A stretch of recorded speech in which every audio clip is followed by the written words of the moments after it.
Hello, and welcome to CME Group third quarter 2022 earnings call. My name is Sarah, and I will be your coordinator for today's event. Please note this conference is being recorded, and for the duration of the call, your lines will be on listen only. However, you will have the opportunity to ask questions. This can be done by pressing star one on your telephone keypad to register your question. If you require assistance at any point, please press star zero and you will be connected to an operator. I will now hand you over to your host, John Peschier, to begin today's conference. Thank you. Good morning, and I hope you all are doing well today. I'm going to start with the safe harbor language, then I'll turn it over to Terry and team for brief remarks, followed by your questions. Other members of our management team will also participate in the Q&A session. Statements made on this call and in the other reference documents on our website that are not historical facts are forward-looking statements. These statements are not guarantees of future performance. They involve risks, uncertainties, and assumptions that are difficult to predict. Therefore, actual outcomes and results may differ materially from what is expressed or implied in any statement. Detailed information about factors that may affect our performance can be found in the filings with the SEC, which are on our website. Lastly, on the final page of the earnings release, you will see a reconciliation between GAAP and non-GAAP measures. On a personal note, today will be my last earnings call as I am retiring after more than 20 years with CME. My first day on the job was December 24th of 2001 with the plan that CME would go public soon after I joined. CME ultimately went public in December of 2002. And it has been an amazing journey. We have created a lot of value for our investors. I want to thank all of our shareholders and sell-side analysts who I have met on this journey, and I want to thank all my CME colleagues I have worked with closely during the last 2 decades. In particular, the CFOs Dave, Jamie, and John. Most importantly, Jennifer and George and Susan Jacks, with whom I have worked closely with for many years, have been instrumental to our success. Lastly, I'd like to thank Terry for his leadership of this successful journey. He and I are the only ones left who were on the first CME earnings call in 2003, and it's been a great run. With that, I will turn it over to Terry. Well, thank you all for joining us this morning, and let me take a quick moment first to thank you, John, on behalf of all of us for an incredible run, more than 2 decades, as you said, with CME and giving service to the organization and its shareholder relations organization. You have been an instrumental force in our investor relations and analyst outreach, helping us grow from our early days, as you said, as a public company to the leading derivatives marketplace we have become today. As a friend and respected colleague to so many, you've made a significant impact on our business. There is no doubt you'll be missed. We wish you nothing but the best for you and your family going forward. And again, on behalf of everybody at CME and throughout the investor community, John, we thank you very much for your leadership. Thank you. Thank you. We are leaving the investment community in good hands with remaining members of the investor relations team, as John referenced, Jennifer George and Susan Jacks, who have worked side by side with John through his entire career, as well as Adam Minnick, who you'll all get to know soon, who recently joined the investor relations department, coming over from our strategy department, so we look forward to all of you meeting up with Adam. We released our executive commentary earlier today, which provided extensive details on the third quarter of 2022. I have John Lynn, Sean, Derek, Sunil, and Julie Winkler on the call this morning, as well as Tim McCourt, our global head of equity and FX products. I felt it was important to take some time to not only run through a snapshot of our current business and financial results, but more importantly, to expand on why we feel our business is in such a strong position to finish out the year and head into 2023 on a high note. I will start, and then Sean, Tim, and Derek will provide some thoughts before John finishes up our commentary with details related to our financial results and our JV. We will open the call for your questions. Let me start by talking about the tremendous amount of uncertainty in the markets today. Whether that be uncertainty around the U.S. Federal Reserve policy, varying views about the recession risk with inflation at levels not seen since the 1980s, or uncertainty around the size and speed of the unwind of the Fed's balance sheet. When there is uncertainty driving activity in our interest rate business, the impacts cascade to other asset classes, most prominently in equities, as rate changes impact corporate valuations, and in foreign exchange, with varied policies and approaches from central banks around the world. We're also seeing high level of volatility in the commodities markets, which appear likely to persist given the impact of the Russian invasion in Ukraine and the resulting disruption affecting both agriculture and energy markets in the region and around the world. Risk management is our business, and we have been and always will be committed to helping our customers manage uncertainty. We do this across our unique breadth of asset classes and our broad range of deeply liquid, globally relevant products. With that being said, let me transition into our Q3 performance. Our performance for Q3 and year-to-date in 2022 highlights the effectiveness of our risk management solution. Our volume is up 23% year-to-date versus the same period last year, and up 19% from the same period in 2019, prior to the pandemic. The highest average daily volume quarter in CME's group's history was Q1 of 2020, when risk management was critical at the onset of the pandemic. The first 3 quarters of this year have been the second, third, and fourth highest ADV quarters in our history. So far, in 2022, our interest rates, equities, and FX products have hit peak levels of large open interest holders, with our interest rate products at an all-time high again, just last week suggesting that this represents a risk-on environment. Additionally, Q3 represented our 5th sequential quarter of double-digit year-over-year growth in total ADV. With the pandemic becoming part of our lives, global economics and market participants are left to manage not only uncertain market risk, but also potential new risk associated with the pandemic. We're pleased the next integration is complete and market participants are able to access cash treasuries and cash foreign exchange through one platform, complementing our existing futures on treasuries and on foreign exchange. The breadth of the assets we've built over time, combined with the work we are currently doing in partnership with Google to transform markets, will provide us further opportunity to continue our industry-leading innovation going forward.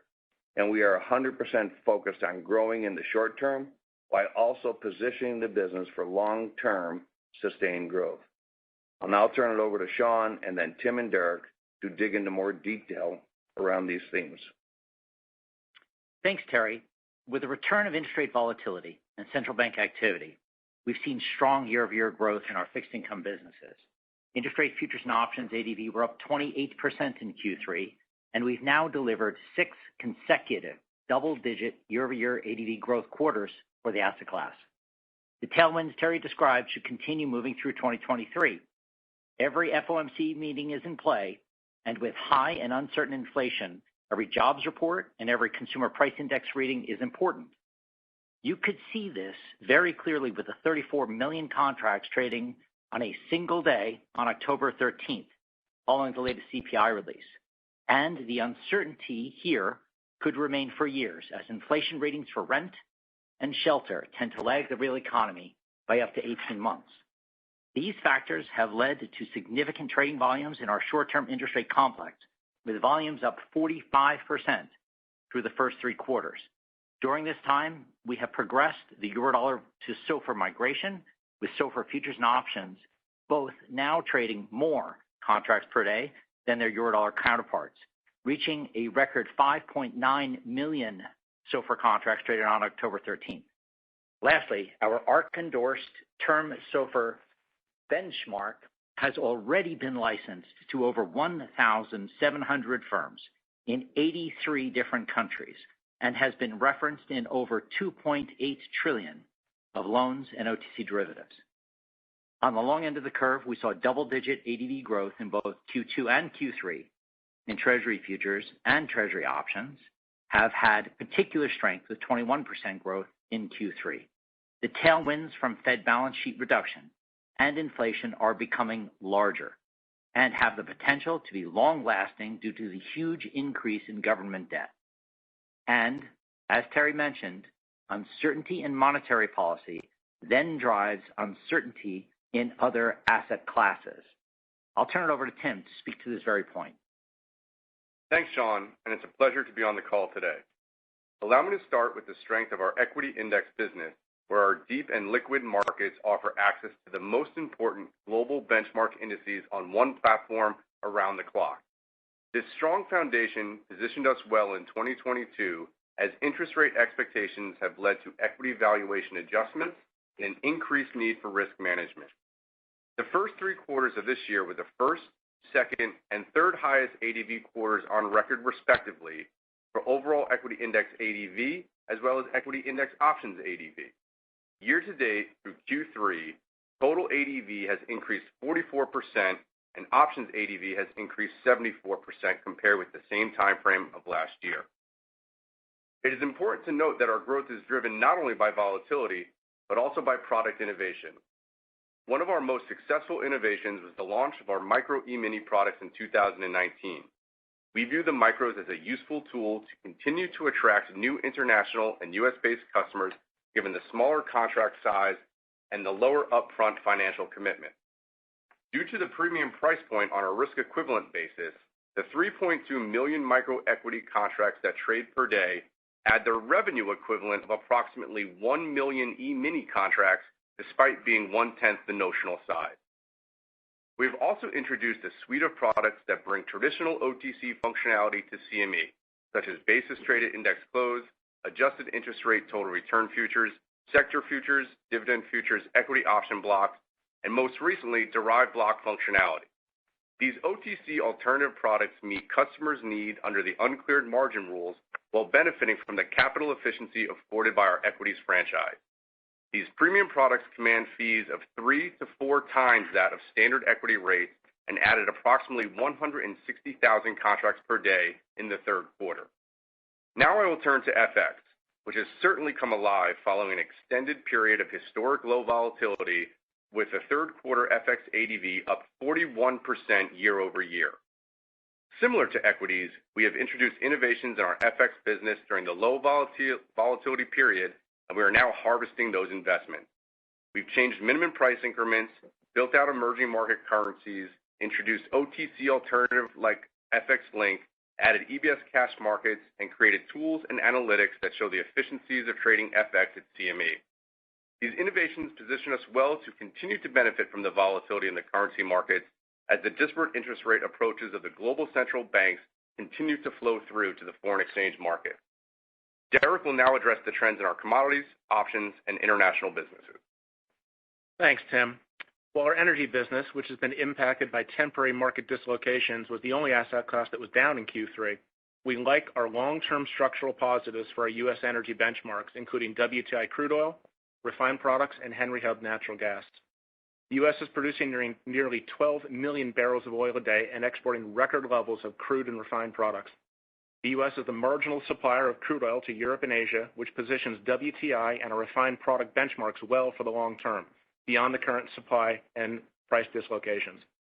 Similarly, the U.S. is the world's largest producer and exporter of natural gas, boosted by increasing liquefied natural gas exports priced off Henry Hub futures markets.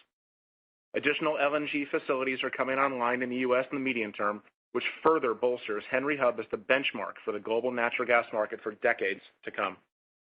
As the market transitions through the short-term disruptions caused by the war in Ukraine, we believe that we have the strongest portfolio of risk management tools in the global energy and environmental products markets, which positions us well to grow this asset class over the long term.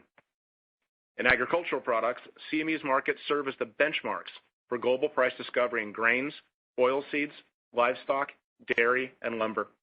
We saw increased customer activity in the third quarter with average daily volume of 1.2 million contracts, up 6% year over year, with particular strength in options.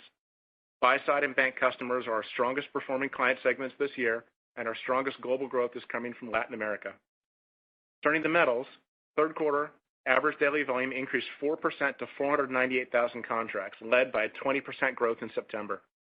CME Group's aluminum futures continue to see strong adoption by both commercial and financial market participants. Given the customer growth we are seeing, the adoption of COMEX aluminum by top metals broker Marex, and the success we've had in getting our reference prices to be included in physical procurement contracts from commercial customers, we feel that we are at an inflection point for growth in this important market. Turning to options, we continue to see options ADV and open interest outpacing futures.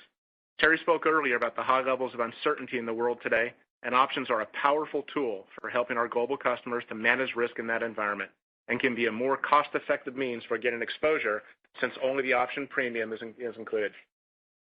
With year-to-date options ADV up 27% to 4.1 million contracts a day, we are on track to surpass our record year from 2019 of 4 million contracts.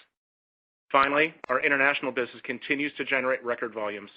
In the third quarter, we delivered 6.1 million ADV, up 21% versus last year. Based on our strong year-to-date results, we're on track to deliver another record year with our non-U.S. ADV through September of 6.5 million contracts compared to our record 5.5 million ADV from last year. With that, I'll turn it over to John. Thanks, Derek. CME's revenue for the third quarter was approximately $1,230 million, driven by a 26.1% growth in trading activity. This was up 10.6% compared to the third quarter of last year and up nearly 15% when adjusting for the impacts of the formation of OSTTRA, our post-trade joint venture with S&P Global that we formed in September of last year. This is our fourth consecutive quarter when making that adjustment of double-digit revenue growth, demonstrating the importance of our markets in these uncertain times.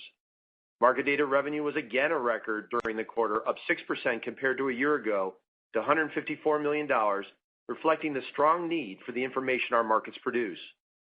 Expenses continue to be very carefully managed and on an adjusted basis were $441 million for the quarter and $359 million excluding license fees.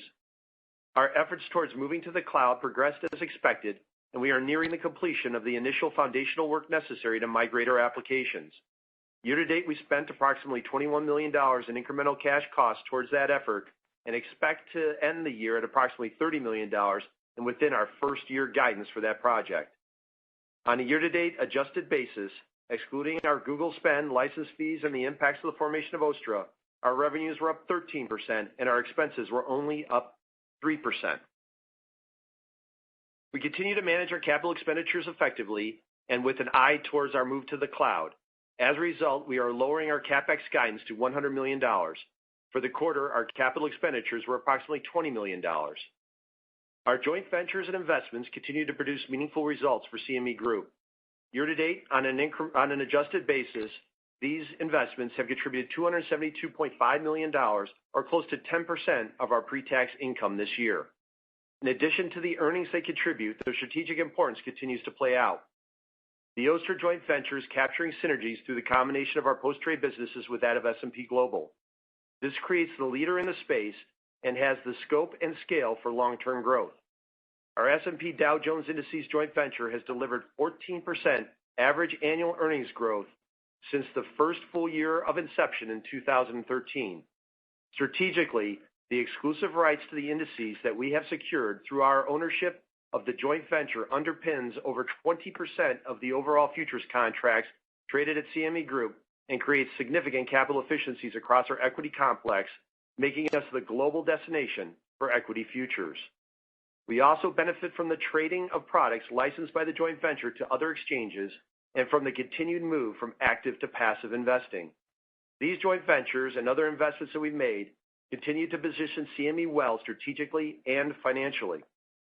For the quarter, CME had an adjusted effective tax rate of 23.4%, which resulted in an adjusted net income of $719 million, up 25% from the third quarter last year, and an adjusted EPS attributable to common shareholders of $1.98. CME paid out $2.3 billion of dividends so far this year, and cash at the end of the quarter was approximately $2.2 billion. In summary, our global benchmarks, data, innovation, investments, and strong focus on execution continue to address the needs of our clients and deliver results for our shareholders. Please refer to the last page of our executive commentary for additional financial highlights and details. We'd like to now open up the call for your questions. Based on the number of analysts covering us, please limit yourself to one question and then feel free to jump back into the queue. Thank you. As a reminder, if you would like to ask a question or make a contribution on today's call, please press star one on your telephone keypad. To withdraw your question, please press star two. Please ensure your lines are unmuted locally as you will be advised when to ask your question. The first question comes from the line of Rich Repetto from Piper Sandler. Please go ahead. Yeah, good morning, Terry. Good morning, John. And I guess the first thing is for John Peschier. You know, he's been a very thoughtful and unwaveringly committed and loyal employee, and it's been a pleasure to work with him for however many years it is. And he's done a great job, you know, training Jennifer and Susan. We're excited to work with the team going forward as well. So congrats, John. Thanks, Rick.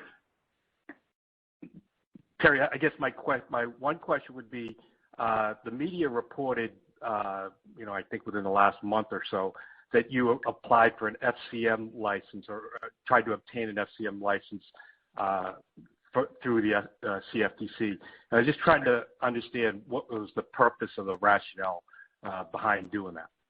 Thank you. Yeah, thanks, Rich. Appreciate it. Here first, it was at the NFA we filed the application at, and then it'll eventually go to the CFTC just for cadence perspective. But, you know, I think what's important is I never defined how we would ever use an FCM, and I think there's been a tremendous amount of speculation about how CME would or would not use an FCM. I also think it's important to note that I don't know, and I don't know anybody that does know, what an FCM is going to look like 3, 5, 10, 15 years from now, and I just don't know what that's going to look like. Is it going to look the same as it does today, or will it look completely different? I don't know. I don't think it's in anyone's best interest to wait to find out. I think you should be going along with that process to see. But I want to make sure something's very clear. My commitment, our commitment at CME to our FCM community, as I've said, is unwavering. And, you know, we are going to continue to work to make them better, our existing FCMs and our future FCMs, how we can partner with them and make them better. So I think that's really important. And also, I know there's been speculation about CME is looking to get their own FCM because of retail products. You know, let me be very clear about this. Our existing FCM base and our future FCM base, wherever that may or may not be, has plenty of wherewithal to address the retail market for CME Group. So that is not the purpose of doing an FCM. So I think it's really important that we just clarify a few of these things. But again, my position is, and the company's position is, we want to work with our existing FCMs. We will continue to do so. That is the model that we enjoy, but we're also not of the mind that we don't think things could potentially change down the road, and we will be prepared. So when I say that, you know, our cost associated with this FCM so far is about zero. So we have not put any money into this. We just filed an application. But we will be watching this space very, very carefully. And again, we will not ever put CME in a position where it's coming from behind. We will always be leading going forward. So I hopefully I answered the questions and more, but I really want to make it clear there's been no defined FCM that CME has applied for that is competing with the existing FCM model today. I know all the pitfalls that people have talked about with the DSRO status, things of that nature. Those things can all be worked around if, in fact, they need to be worked around. But that's not the purpose of our application. You got it. Super helpful, Terry, and I'll get back in the queue. Thank you. Thanks, Rick. The next question comes from the line of Dan Fannon from Jefferies. Please go ahead. Thanks. Good morning, and congrats, John Peschier, on your retirement. My question is for the other John, just on expenses. Just obviously the guidance implies a pretty material step up into the fourth quarter. So could you talk about what that entails in terms of where what you're spending on and how that ramps? And then I know it's early, but just thinking about 2023 and kind of the roll forward of the Google spend and other investment priorities, can you talk about how to think about a growth in expenses versus what you guys have done historically? Yeah, thanks, Dan. Thanks for the question. Pardon me. Yeah, the fourth quarter of this year, the fourth quarter of all years, generally speaking, and the fourth quarter of this year, is traditionally the heaviest quarter in terms of expenses, and we expected that to occur this year. There are a number of planned customer events and marketing spend in the fourth quarter, and we expect increased in-person sales activity reflecting the improved business environment. So if you look at last year and adjust for OSTRA, you saw about a 10% increase in expenses from Q3 to Q4. This year it's a little bit heavier between Q3 and Q4. This would imply about a 15% increase. And if you look at the expense spend between Q3 and Q4 last year, we did not have the improving business environment that we see this year. So we are expecting definitely more increased in-person sales activity, marketing spend, and travel. So that accounts for some of the increase that we're seeing this year. The remainder. So when you take a look at Q3 to Q4, we expect approximately 70% of the increase to be in the marketing, travel, and in-person events. The remainder of the sequential increase would be related to salary and wages, reflecting variable compensation related to our company's performance and staffing of key roles and customer-facing resources. So last year, again, the variable compensation is higher this year than last year, and also the number of employees are higher this year than last year. We're expecting to hire more going into the fourth quarter. We also expect to see increased professional services as we are investing in growth projects. So that kind of accounts for Q4 growth compared to Q3 and a bit about the difference between last year and this year. You are right, as we are early in the process of looking at our budget for next year. And as you know, and as the entire team knows, the entire group here at CME has done a very effective job over the years of managing our costs, and we tend to do the same towards this incoming year. It's a bit too early to give guidance, and as I said, we are still in the budget building process, and that has to be approved by the board. So we are definitely keeping our eyes on inflationary impacts, and we're looking to mitigate those impacts through process efficiencies, leveraging lower cost locations, partnering with vendors, and being judicious in hiring. So, I think the way to think about 2023 is to think about, how we've been managing costs over the last several years. We've done a very effective job ensuring that we're spending very efficiently, and we'll continue to leverage that approach going into next year. So that's some of the kind of the core business. In terms of the Google spend, in terms of our migration, we're working through the plan for next year now. We are, as I mentioned, the last I guess a couple of earnings calls ago, we're expecting on average to be approximately $30 million in incremental spend over the next 4 years as we approach the point where costs will be lower, assuming similar volume levels. I think we're planning on kind of a similar type spend as this year, but it'll be a function of how fast we're going to be migrating the applications onto the Google platform. So, we're pleased with where we're at in terms of our Google progress. It's about where we expected it would be, and as I said in my prepared remarks, the initial foundation that we needed to create in order to start rolling those apps is nearing completion. So, we'll be looking to see the apps migrate at a quicker rate going into 2023. So that's the kind of the expense view this so far this year. Great, thank you. Yeah, thanks, Dan. The next question comes from the line of Alex Kramm from UBS. Please go ahead. Yes. Hey, good morning, everyone. I want to talk about the LIBOR SOFR or Eurodollar SOFR transition now that you have, I guess, a date in next April to basically shut down Eurodollar, if I understand this correctly. I want to really understand what that means, both from a potential volume and also revenue impact. So can you remind us, what you're charging for when it comes to SOFR and Eurodollar today independently, where there's still certain discounts or non-charging? And then more importantly, as one contract goes away, I assume today there's a lot of, I guess, trading or arbing between those two products happening. So just wondering if you have an estimate how much that could be today and how much of that could potentially go away. So we're clear about, again, like a revenue or volume impact come April next year. Thanks. John? Thanks, Terry, and thanks, Alex, for the question. We are very pleased with the progress we have made in the SOFR transition. SOFR futures traded 2.6 million contracts a day in September, while SOFR options traded more than 850,000 contracts per day. SOFR futures are now trading more than double the volumes of Eurodollar futures, and SOFR options are now trading 130% of what Eurodollar options trade every day.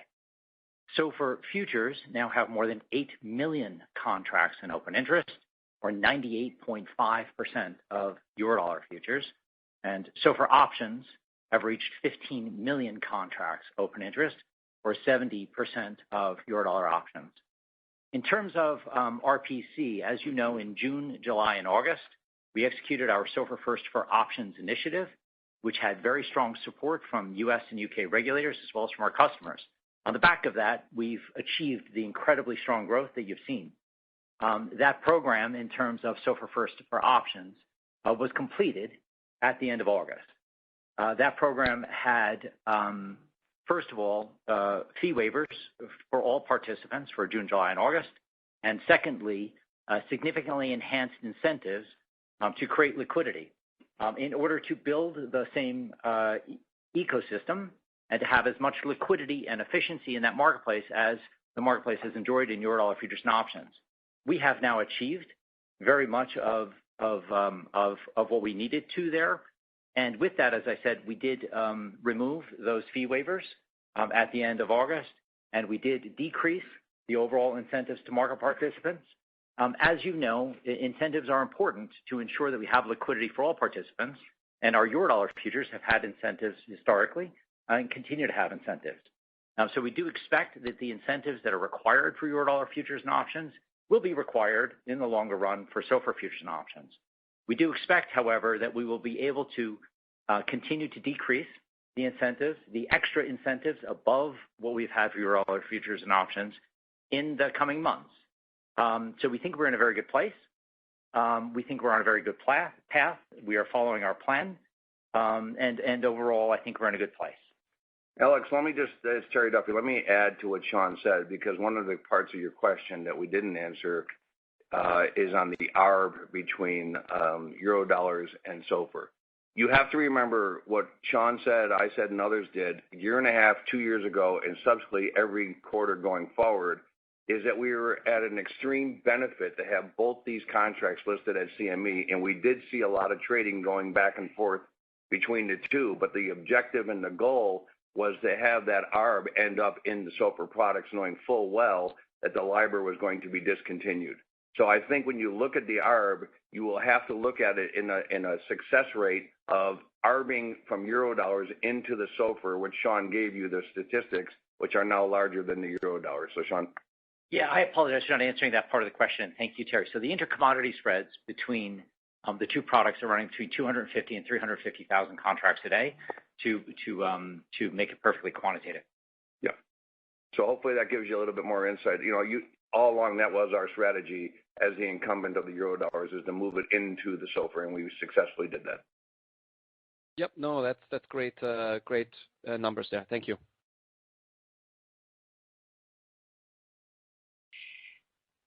For our next question, we have Michael Cyprys from Morgan Stanley on the line. Please go ahead. Oh, hey, good morning. Thanks for taking the question. Just want to ask about customer collateral, just given the movement in interest rates. I was hoping you can update us on your latest expectations around the take rates on cash collateral as well as non-cash collateral, and how you expect those take rates and balances to evolve from here, particularly if we get another 75 basis point hike in November, and what you expect to see from customers in terms of shifting back and forth between cash and non-cash collateral. Thank you.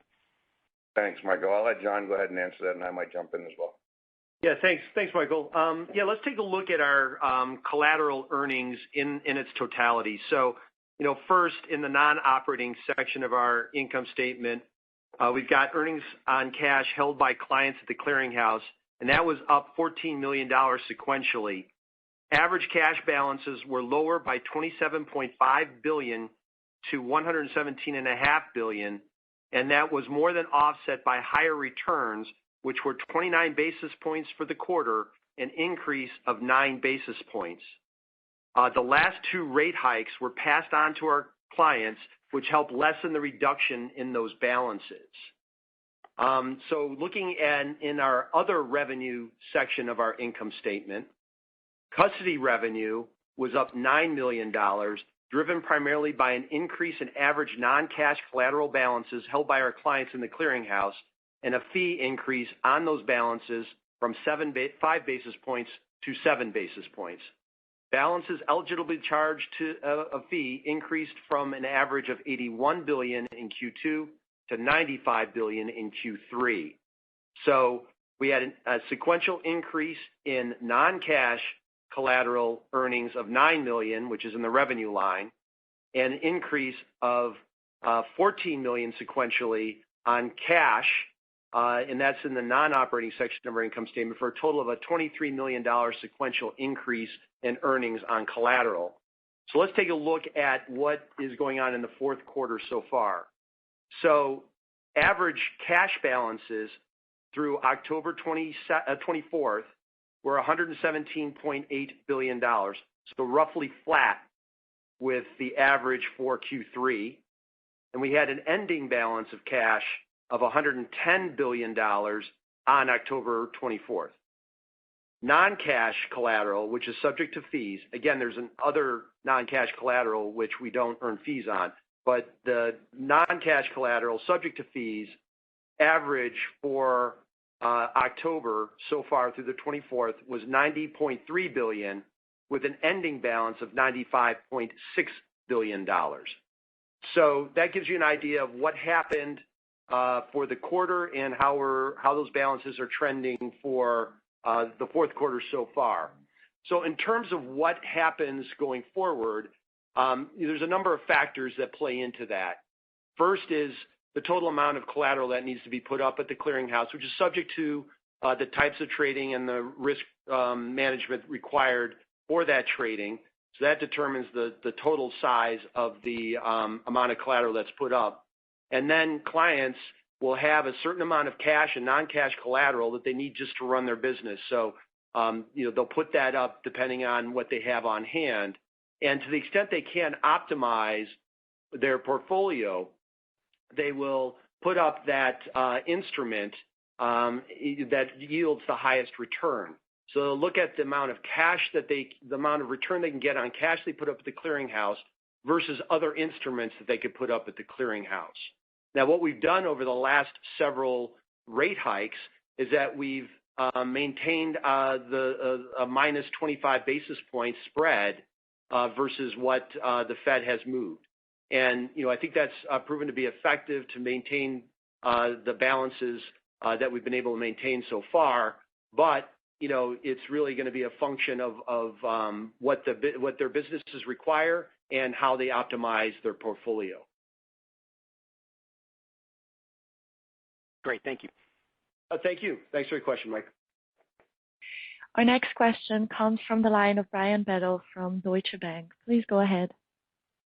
Great. Thanks very much for taking my question. Maybe just one other clarification on the collateral balances. Were there other drivers in that non-operating income line in the investment income and other non-operating costs aside from the collateral balances? Is one question. And the other question, if I can squeak one in, is on the RPC trends coming into the fourth quarter. I guess first of all is sort of some of that noise on the RPC on rates from that SOFR LIBOR transition, and you expect that to sort of go away in the fourth quarter or over the next coming months. And then it looks like you have pricing power on the micro products as well across that franchise. So maybe just some sort of outlook as how that you think may develop coming into 2023. Okay. Wow, Brian, there's a lot of questions in there. So let's start out and take a look at the entire non-operating section of our income statement, and I think that'll be helpful for for that, for you to understand what all the moving parts are there. So if you take a look between Q2 and Q3 in the non-operating section of our income statement, you can see that it's a sequential increase of $13 million. I talked a little bit about the earnings on cash held by our clients at the clearinghouse, and that was up $14 million. We also saw earnings on CME cash, and that was up about $8.6 million. So that was an increase in earnings. We did see a slight increase in interest expense. That was up about $500,000, and that was related to a credit that we received last quarter. And then finally is the earnings in unconsolidated subsidiaries. And, I think here, again, I kind of highlighted it in the prepared remarks. We're very pleased with the way our joint ventures and investments have been performing. This quarter, however, we did see some impacts of one-time items in the joint venture. So OSTRA, which is our post-trade joint venture with S&P Global, was down about $3 million. And the S&P Dow Jones sequentially was down about $6 million. And that's because both in Q2 and in Q3, there were one-time adjustments. If you normalize those out, the earnings on those joint ventures were relatively flat, with earnings on the OSTRA joint venture in the $19.5 to $20 million range. And then if you look at the S&P Dow Jones joint venture, its results are roughly in the $61 to $62 million range. So in another kind of key point to make there is that when you look at the non-operating, when you look at the S&P Dow Jones joint venture in the equity and unconsolidated subsidiaries line, year to date, the joint venture, when you make the adjustments for the one-time items, is up about 13% year over year, and has had a CAGR of 16% since 2020. So very pleased with how those are performing. So that gives you kind of the breakdown on that part of your question. You had a question about the RPC, which I think, Sean, you kind of hit that the last question. Do you want to just kind of reemphasize that? Yeah, in terms of the RPC, as I said, we had market-wide fee waivers in June, July, and August. All of those were removed at the end of August. In addition to that, we had very significant liquidity incentives in June, July, and August, and all of those are gone. We do have some incentives that are greater than the incentives that we've had historically for Eurodollar futures and options still in place. However, we will look to reduce those as we have been. I do expect, a significantly higher RPC for options for obvious reasons in Q4. Again, the fee waivers are gone, and the significant additional liquidity incentives that we had during June, July, and August are gone. So those will be positive impacts in Q4. And then there was a question on, I think, Brian, you had a question on the pricing power for micros. For the micros, yeah, they've been increasing across all of the categories, so just wondering if that's sustainable. Why don't you break down the asset class that you're talking about? You want to talk to them about the equities? Or go ahead, John. Go ahead. Yeah, sure. So this is Tim, and thanks, Brian. When we look at the micro E-mini contracts, as I said in my opening remarks, they are a premium price to the older sibling E-mini contract. They're about 1/10 the size, but they're, depending on the index you're looking at, between 1/4 to 1/3 their cost. So that is something that is of importance. It's been a good driver of growth, both in terms of volume and revenue for us. I think one thing that's important to note with respect to the pricing power of micro E-minis, not commenting on where that might go in the future, is that when we look at its relative value to other product choices in the market, despite being at a premium, it's still growing faster than, say, the SPY ETF. If you look at the micro S&P E-mini contract growth in 2021, that's up about 57% versus last year. When you look at the SPY ETF, that's up only a little over 30%. So despite the premium to the E-mini contract and the premium to the ETF, it is still of tremendous value to the marketplace, as evidenced by the premium price it commands, as well as the sustained growth at CME and versus comparable products. Yeah. And just in terms of pricing in general, as I mentioned from the question that Dan Fannon had, we're going through the budget building process, right now, and this is the time that we take a look at our pricing. There's a number of factors that go into the pricing decisions, including the health of the market, how our clients can get exposure in other markets, innovation that we've created, the liquidity that we've created. We've done I think a tremendous job of developing a lot of value for our clients. But that is in the process, that we normally do every year about this time. We review our incentive plans as Sean has mentioned, and we do that regularly. So we'll reallocate resources, in terms of programs to ensure that we're developing the liquidity and creating value for our clients. So that process is underway now as we develop the plan for 2023. Great. Thanks so much, and my congrats to John Peschier also. Thank you. Thanks. The next question comes from the line of Kyle Voigt from KBW. Please go ahead. Hi, good morning. Maybe a question on the growth in Asia. It was extremely strong in the quarter at 41%. It looks like the growth there has accelerated over each of the past 3 quarters. It looks like a lot of that growth is being driven by equity index and FX. Maybe you could just help us drill in a bit further and provide any more color or help us understand which customer segments you think are driving that growth, or is it asset managers, hedge funds, retail, or other users? And is there a way to help investors kind of frame the ultimate size of that opportunity from Asia and how much more runway there is to grow at these levels? Derek? Yeah, appreciate the question, Kyle. Yeah, international continues to go from strength to strength. As I mentioned at the top of the call, we're on track for a pretty significant beat on last year's total non-U.S. volume record, which was 5.5 million last year. We're averaging 6.5 a year this year. And as you rightly point out, our growth in Asia continues to go from strength to strength. In the Q3 of this year, we put our 6th consecutive quarter up and 14th consecutive quarter of growth. On the APAC business, we're up 41% this year. Our fastest growing part of our business, EMEA, grew at 14%, and LATAM grew at about 31%. When you dig into the region, as you rightly point out, we're seeing particular strength and growth with our financial products, equities, fixed income. Actually, Asia, interestingly, is the strongest area of growth for our energy business. Our Asian energy business is up 30% year to date this year as well. So it's broad growth. Equities is a strong driver for us. When you look at the individual countries, it is spread stronger across multiple countries. It's no one particular country that's delivering strongest growth. Where we've seen particular bright spots is in Korea. Our Korean business this year is up 45%. That has now stepped into our second largest revenue generator for us across all of our non-U.S. jurisdictions. That has been a pretty significant climb over the last couple of years. Other significant growth drivers coming out of Asia is Taiwan is up 53% volumes this year, India up 65%, and the Middle East, primarily United Arab Emirates and Dubai specifically, is showing volume growth of almost 70% growth. So Asia continues to be a strong support area for us. Julie Winkler and her global sales team are pursuing the global sales campaigns for our regional products and bringing in new clients working through our channel partners.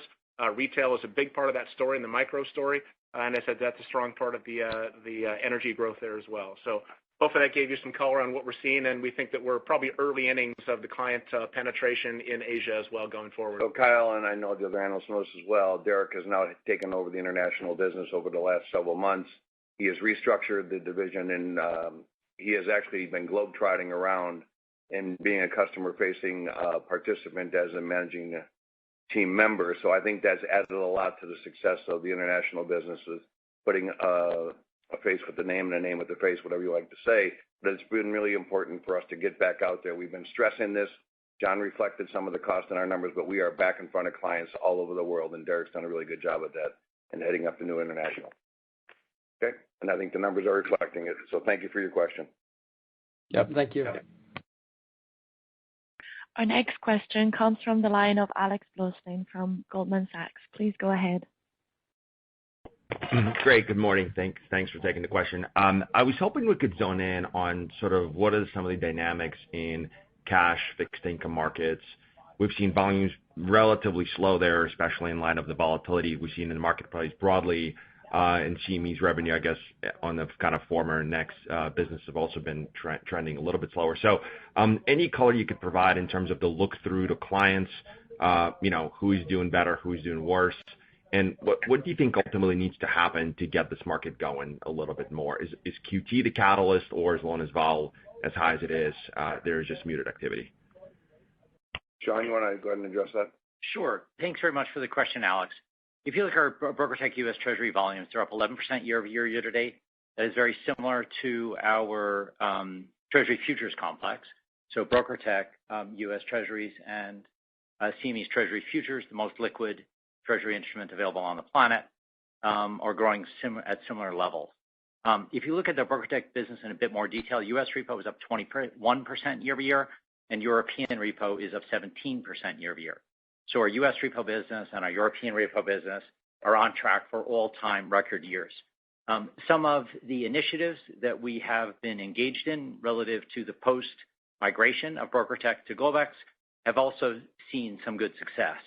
Our RV trading order type achieved a new all-time record in the third quarter with 2.1 billion a day, and our cross-selling of BrokerTec into our futures clients, working with our CD&S team under Julie Winkler, we've added 9 new clients to the BrokerTec platform that had never traded on it before, and they are currently trading 6.1 billion a day. If you look at the Greenwich survey, likewise, you can see our results there.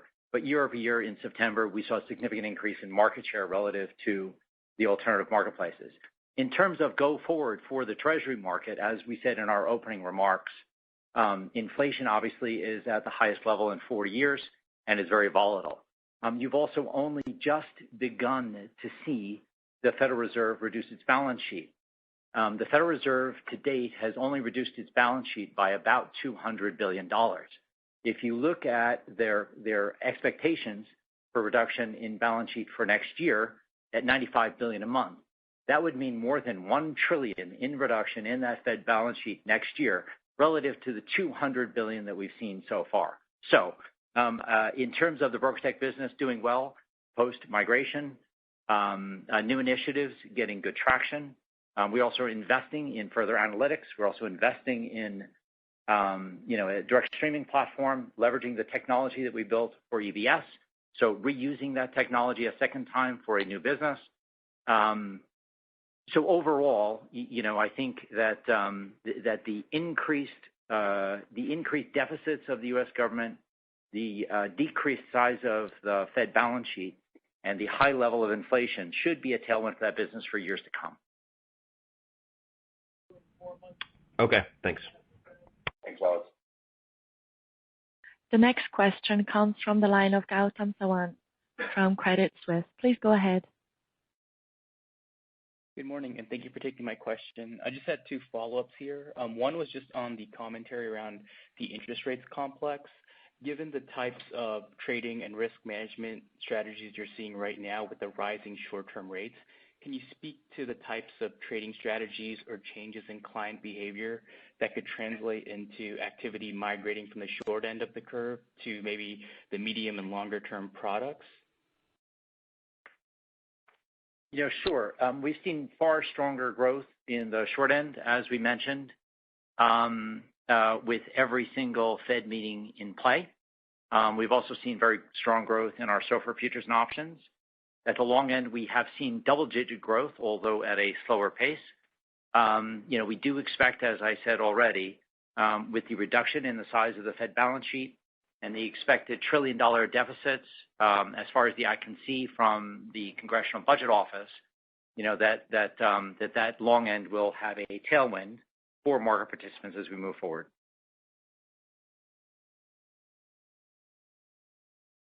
Okay, thank you. And as a follow-up, can you just provide an update on the metal complex and if there's an increased willingness to participate from maybe some of the international physical warehouse operators? Yeah. Derek? Yeah, this is Derek. Good question. We've certainly seen a pretty significant change in what's happening in the industrial metals market post March of this year. We, as we've been talking about, have been putting significant efforts into providing a robust alternative market in markets like aluminum. We've established a great deal of success in the copper markets over the last 5 years. We have seen a significant increase in activity in our aluminum business specifically since March. We've seen an influx of new client interest and demand from customers looking to take advantage of what they know is how COMEX markets operate within CME Group on the precious metal side and on the copper side. As I mentioned at the top of my call, there was an exciting development and announcement yesterday out of London where Marex, which is the largest broker on the LME, has announced that they'll be providing direct market access into COMEX aluminum products and providing market commentary on a daily basis to expand their customer market reach and access into COMEX aluminum markets. We're also seeing more commercial customers write in COMEX references for aluminum for their physical procurement, which when you're moving physical benchmarks, that's a heavy lift. So we're excited to see both on the commercial participant side as well as on the financial participant side, increasing record levels of volume open interest and commercial participation, as well as the broker intermediary adoption of COMEX based on client demand. So we are here to serve client needs. We're seeing that, and our global efforts to procure access into that market, I think, has been something we've done a good job over those last few months. We're a point of inflection in this market, but we like where things are positioned and where we're going from here. Thanks, Terry. All right, Alex, thank you for the question. Thank you. The next question comes from the line of Owen Lau from Oppenheimer. Please go ahead. Good morning, and thank you for taking my question. First of all, congrats, John, for the retirement.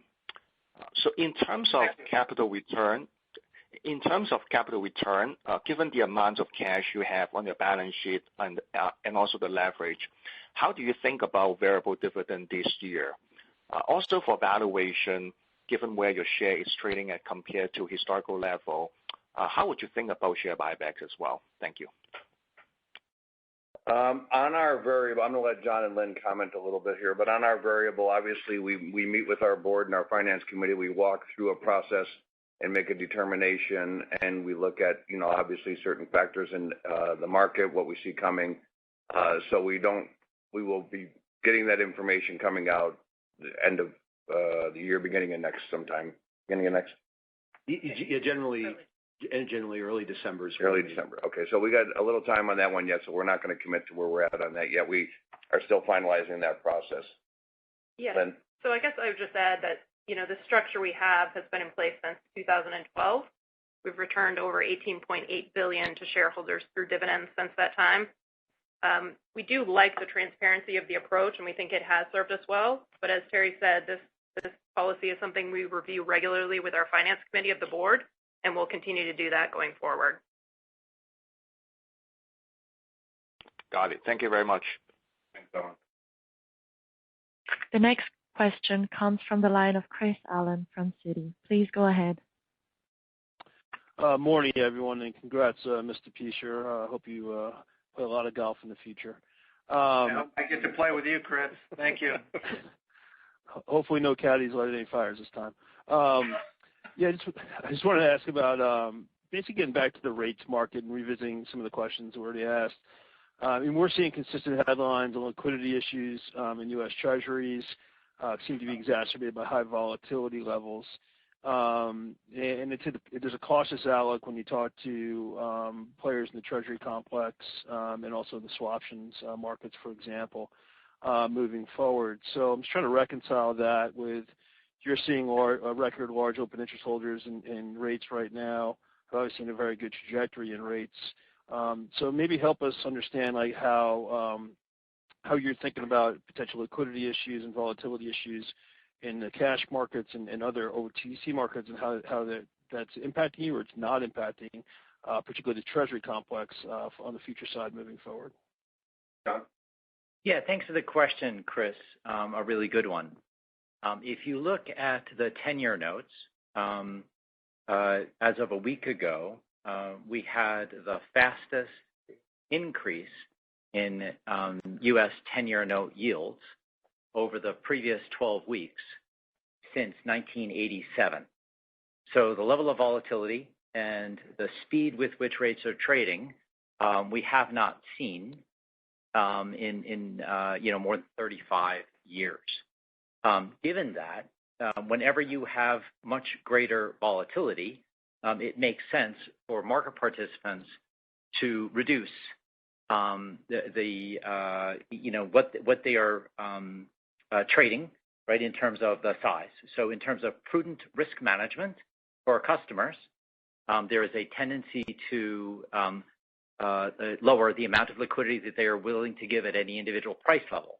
We are seeing through this very high volatility that every price level is typically trading in our markets, even when the markets move quickly. So overall, I think the markets are operating very well. And something to keep in mind is that as prices move much more quickly, top of book tends to be much smaller, and that is just a natural reaction to how the market works. And again, I would say it's prudent risk management by our customers.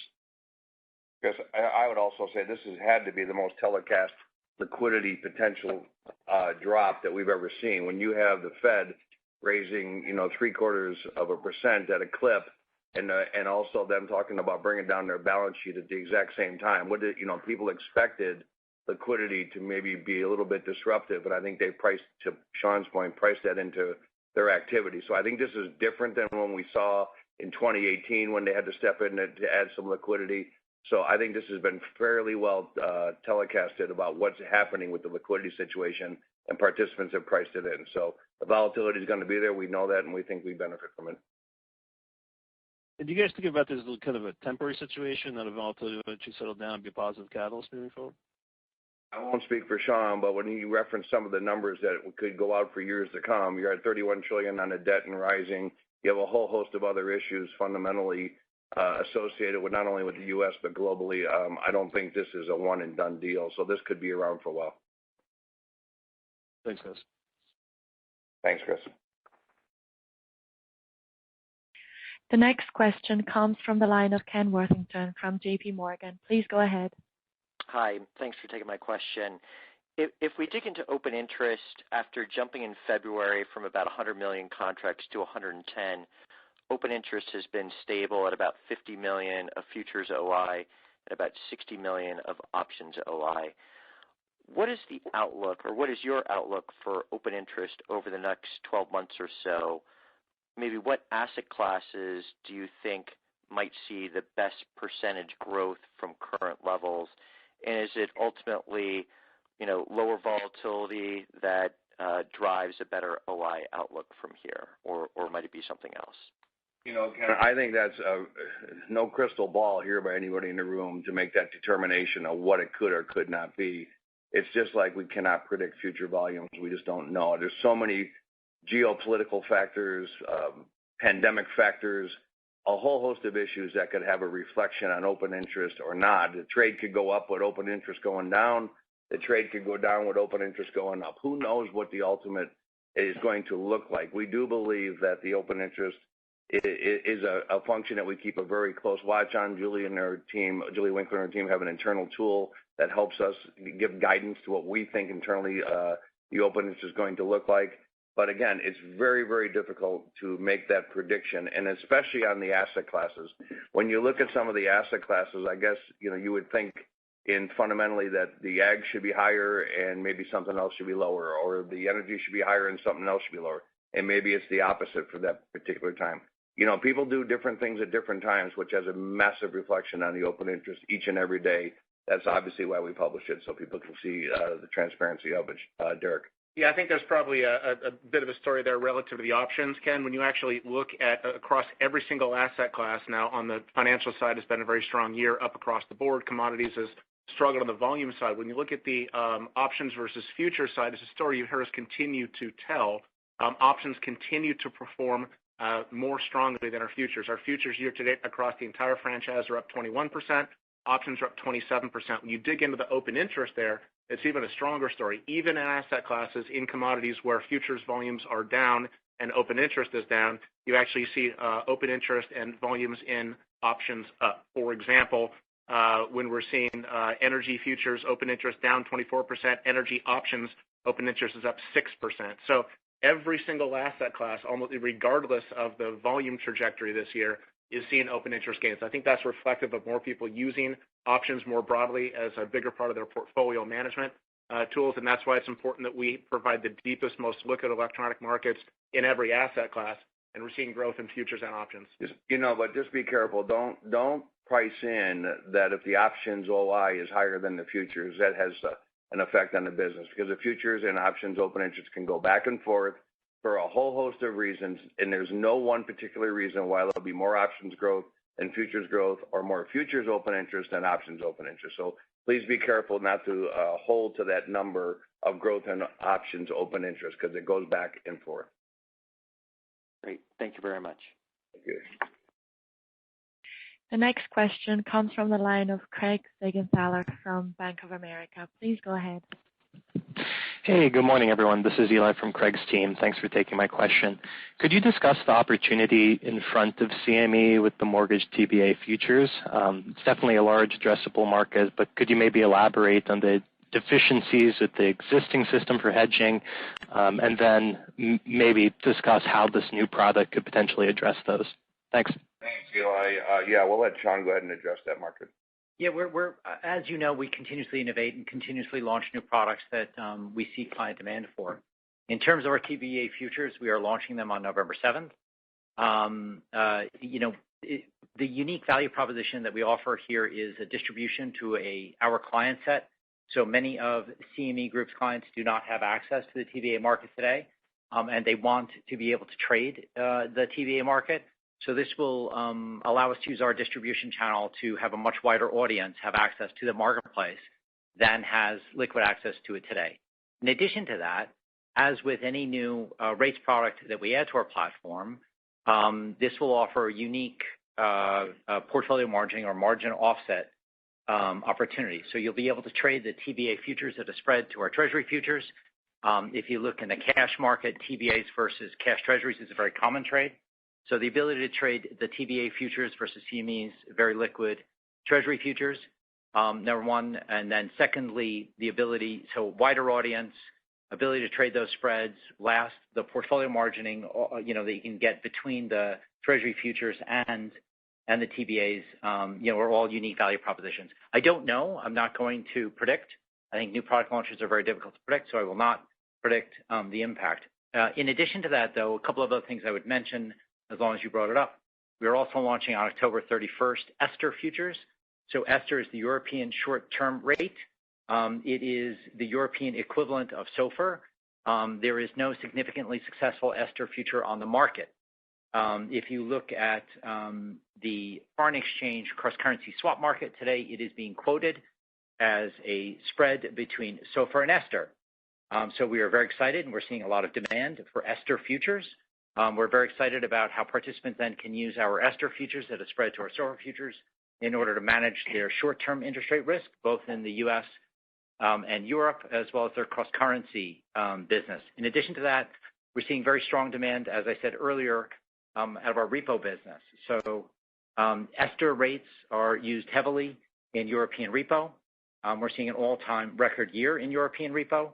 So we're also seeing demand from our European repo participants. The last thing I will mention is in terms of portfolio margining, we will be launching in December of this year portfolio margining between SOFR options and interest rate swaps, and also Treasury options and interest rate swaps for the first time. We're very excited that in the month of September, we offered market participants a new all-time record in terms of efficiencies of 8.4 billion a day on average. And as you can see, we're continuously enhancing that offering, as I just said in December. So I hope that helps to answer the question. Thanks, Eli, for your question. John, thank you. Do we have another question? The next question comes from the line of Simon Clinch from Atlantic Equities. Please go ahead. Hi, guys. Thanks for taking my question. And I'll just say congrats to you, John Peschier, as well, for retiring. Way too young, so I'm very jealous. Thanks, Sam. So my question actually is just on the treasury market, the cash treasuries market. I've been reading about the prospects of the market moving to all-to-all trading, and I was just wondering how CME's BrokerTec is positioned for any kind of transition like that, and sort of what the implications are, generally speaking, for you. John, it's your day. Thank you very much for the question. Clearly, Mr. Gensler has set out several new proposals in terms of the U.S. Treasury market. Including requirements for certain hedge funds and proprietary trading firms to become broker-dealers, for Treasury platforms to become full Reg ATS compliant, and most recently for significant increases in the requirements to clear U.S. Treasuries. Many are talking about this as being very similar to the requirements to clear U.S. swaps, now almost a decade ago. So we navigated that at CME Group, I think, very successfully and when we used it in order to build our OTC swap clearing business, and we used it to build unique efficiencies that could not be offered by anyone else, as I mentioned earlier, in the portfolio margining between swaps and futures. And so we will navigate this similarly. We are all over it. We are in close contact with our customers. We are closely watching the developments in the proposed regulations. And we will adjust our products and services in order to ensure that we provide everything that our clients need in that type of environment. Great. Thanks very much. Thanks, Simon. The next question comes from the line of Andrew Bond from Rosenblatt Securities. Please go ahead. Hey, good morning. Just wanted to follow up on the open interest question, particularly in energy. I just wanted to see if you could discuss some of the dynamics driving the natural gas market currently. So over the past few years, we've seen the emergence of TTF as kind of more of a global benchmark as natural gas moved from regionally to a globally priced commodity. And we've seen some of the shift back to the U.S. given the dislocations in Europe and Russia, but CME open interest has remained relatively low. So can you kind of discuss the Henry Hub benchmark? Do you think it's become somewhat dislocated relative to the international gas market, or are there other dynamics that are driving this market? Thanks. Yeah, great question. I appreciate that. You've heard us talk about the prominence that physical benchmarks play in global energy markets, WTI and Henry Hub specifically. When you look at the global trends in the energy markets right now, the U.S. is now the largest producer and exporter of natural gas, and that LNG shipment is now becoming more important than ever before. Rather than pipeline gas coming into Europe from what used to be Russia, TTF is under pressure to be redefined into something different than pipeline gas because that simply has been cut off. There's both opportunity and threat in that situation. Certainly the TTF market is trying to figure out what that input is going to be. Right now, we have actually just about 3 weeks ago launched a new contract to specifically address what is a gap in the European natural gas market to specifically go into a European LNG contract, which is an import contract based in Northern Europe. So as TTF no longer can rely on pipeline gas coming in from Russia, we've worked with Platts as a price assessment agent to launch a futures contract that is a European LNG that we think is probably the best opportunity for the market to adopt, as LNG is going to be that import source of gas for Europe. Taking a step back and looking at the long-term picture, given the lowest priced gas in the world is coming from the U.S., we're at record export levels, and if you look at the, as I mentioned at the top of the call, the pipeline for LNG liquefaction facilities coming out of the U.S. over the next 10 years, natural gas is a transition fuel, but it's also the energy fuel of the future itself, not just the transition. Henry Hub is the price marker for LNG cargoes coming out of the U.S. Increasingly, that is becoming the source of fuel for Asia and Europe. So Henry Hub is at the pivotal center of the natural gas market. We think is the physical marker where LNG cargo shipments are priced off Henry Hub. That further positions and strengthens Henry Hub as the central price marker globally for both Europe and Asia. So we like the position. We like the structural growth of physical benchmarks, with the U.S. being the leader of the exporter of these markets. And we think that the long-term prospects for Henry Hub and our market particularly are very well placed for long-term strength there. Great. Thanks. Thank you. And as for our last question, we have Rich Repetto from Piper Sandler on the line. Please go ahead. Yeah, thank you. Since it was already brought up earlier, I do want to point out a flaw in John Peach's service, and that's his golf game was very suspect over the 20 years. But anyway, we'll leave it at that. Last week, believe it or not, yes, on par 4.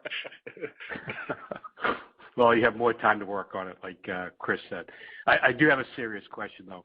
So it's been mentioned a number of times about cross-margining and margining efficiencies. And I know, Terry, you've been working on it, and I think there's a leadership change going on at DTCC. So I guess what is the potential or to get, increased cross-margining efficiencies in the Treasury complex with DTCC? And is that something that could come on board and it just immediately releases capital and is a benefit to clients?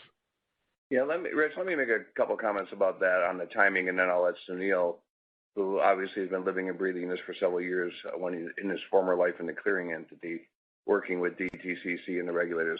We are at a point now where I believe sometime early next month we'll be doing the final filings along with to the government agencies to submit into the SEC for approval on the cross-margining, and then hopefully, sometime thereafter when the clock is up or in between that, we will get it. I think we had it's been a long process in achieving, to try to achieve these efficiencies. So we feel confident that we're going to get them. And hopefully we're at the, in the ninth inning of getting approval on this. But again, I don't want to overpromise and underdeliver on that. But I do, that is the timeline right now. I've been head to head of DTCC here in Chicago, the new president of it 2 weeks ago. We had a good meeting. I've talked to the SEC. I've talked to others. I think we're in a very strong position to get this done. But let me ask Sunil to give comments as it relates to the offsets for the clients. Rich, I'll spend a brief moment on offsets. We've done cross-margining with several clearinghouses. We do that with DTCC today as well. The effort we're going through right now is to improve the margin and portfolio benefit. In terms of actual offsets, it's a function of one's portfolio. So if it is duration matched and it's a basis trade, then the offsets tend to be very high. But if it is of a different nature, then the offsets are a function of that risk profile. So it's very hard to actually come and give an exact offset number, and it's very portfolio dependent.